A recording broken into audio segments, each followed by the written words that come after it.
Welcome to the Asia Institute brief pilot episode. My name is Eugene Pong, and with me today is Dr. Manuel Pastreich. We will be hosting these, I guess weekly, I suppose. Weekly?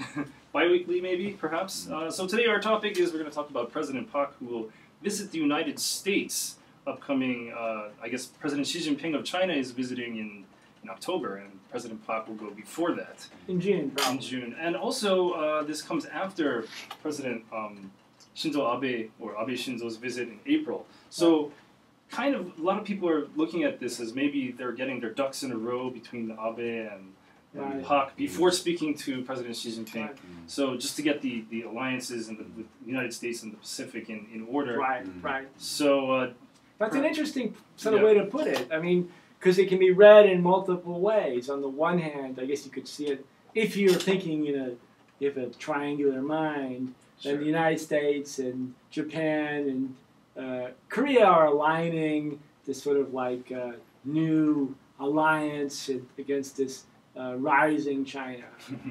But that's not the only way to look at the world, right? I mean, China is a major player at every level and around in every country.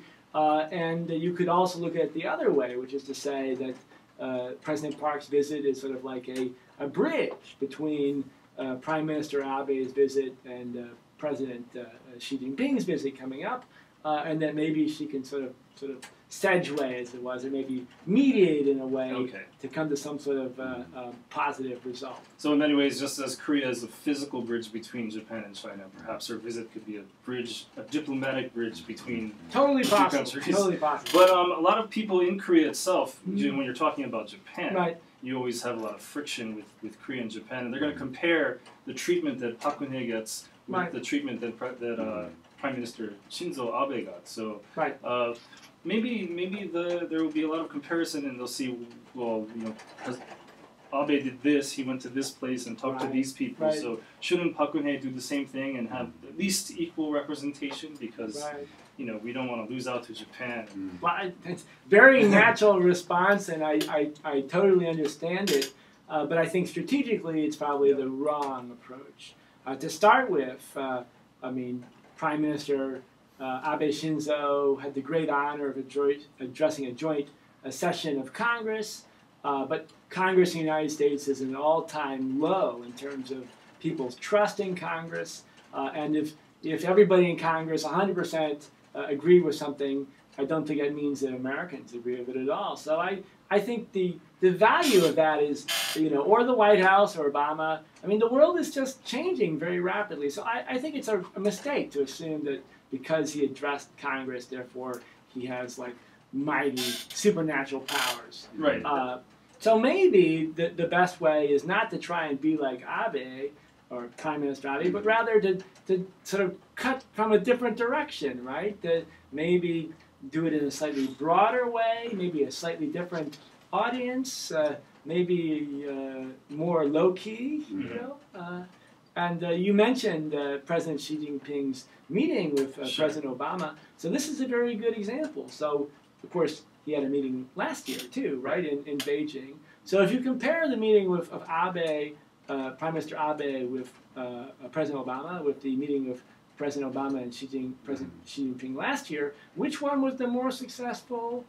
I think maybe Xi Jinping meeting was better, because in fact you've got two concrete historic agreements. One was an agreement for cooperation in response to climate change, which was everyone in the world, I think, was happy with that. I think there are almost no, except for maybe some major fossil fuel companies, most everybody in the world, the Koch brothers maybe, but I mean, basically everyone was delighted that that agreement was reached. And then there was an agreement for U.S.-China military cooperation. Everyone thought that was good too, because you don't want unnecessary tension. In the case of the recent meeting of President Obama and Prime Minister Abe, I think there were two issues. One was the TTP, Trans-Pacific Partnership, and that was not as successful. It still is not certain. And the other was military cooperation, and although some people are just happy about that, there's a lot of people in the world who are a little bit iffy about whether this is really so great for Japan to go sort of gung-ho into military development. Yeah, I'm talking about the military also. Between the United States and Korea, we have the issue of there's several outstanding issues that remain, such as regaining wartime operational control on the peninsula, and they keep delaying it again and again. Do you think they're going to address this at all, or?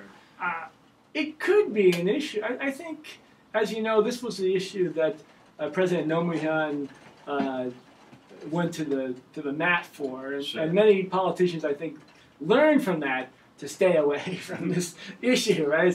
It's not worth it. Right? There's not much meat on that bone. So I can't imagine that President Park would make any sort of certainly no challenge to delaying it further, and maybe she would feel it's very sensitive even to bring up. So I doubt it. But I could imagine people, on the other hand, in the conservative groups in Korea who would want to find some sort of sign or symbol to say that Korea is at least as pro-American as Japan, to sort of out Abe. That's a good way of putting out Abe. Of course, though, since we're talking about military, we just talked about, and the alliance and everything, and the three countries, South Korea, Japan, and China. Of course, North Korean issues are likely to come up, I'm sure. For sure. So basically, it seems like in Korea, the climate right now is they're talking a lot about reunification as if it's going to happen very soon, or at least they're trying to get the people to think so for some reason. So I wonder if this might have anything to do with meeting with all three of them in such close proximity, if they're trying to coordinate a strategy, perhaps, for a healthier unification. Right. You mean between United States, Japan, China, Korea, or how far? Everyone. So it's an interesting question, and I was not prepared for that that issue. But it's a fascinating one. I think the Park administration has been strongly criticized for putting so much emphasis on this idea of unification, but missing 4 or 5 steps going up to that. Right. So like normalization of exchanges between NGOs, right?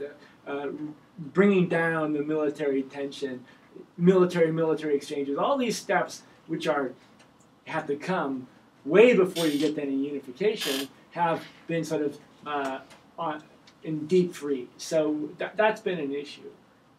However, I think it is certainly possible that if these series of meetings are somewhat, they fall into some sort of a plan, they start to converge, that you could get some sort of momentum for some sort of a historic agreement. I think that's possible. I don't think that's what the people at the Blue House are consciously thinking. But I think it's not impossible that you could end up. And I personally think, and Abe, I mean, as you know, I'm a Japan specialist. I lived in Japan for 7 years, but I haven't been very happy with the recent developments in Japan, and particularly this confrontational approach towards China. So I don't think that the Abe administration was necessarily thinking in terms of some big sort of agreement on unification at all.